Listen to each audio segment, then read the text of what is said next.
27শে December parliament হাউসের পর আমরা গেলাম কুতুব মিনার দেখতে।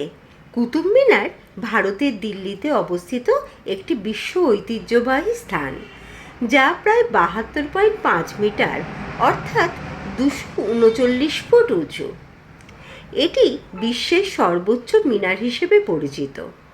12 শতকে কুতুবউদ্দিন আইবকের নির্দেশে এর নির্মাণ কাজ শুরু হয় এবং ইলতুৎমিশ এবং ফিরোজ শাহ তুগলকের এর বিভিন্ন তলা সম্পন্ন করেন, যা ইন্দো ইসলামিক স্থাপত্যের এক অসাধারণ নিদর্শন। এটি মূলত আজান দেওয়ার উদ্দেশ্যে নির্মাণ করা হয়েছিল। এর 5টি তলা ও বারান্দা আছে, যা লাল বেলে পাথর ও মার্বেল পাথর দিয়ে তৈরি। 1193 খ্রিস্টাব্দে এর নির্মাণ কার্য শুরু হয়েছে। 1368 খ্রিস্টাব্দে তা সমাপ্ত হয়েছে।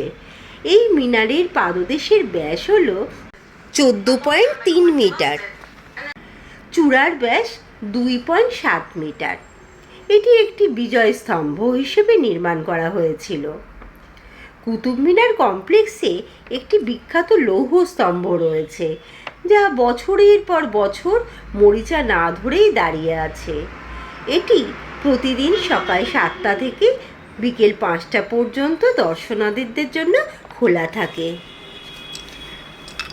এই ভিডিওটি যদি আপনাদের ভালো লেগে থাকে তাহলে লাইক, কমেন্ট এবং সাবস্ক্রাইব করে দেবেন। বাই।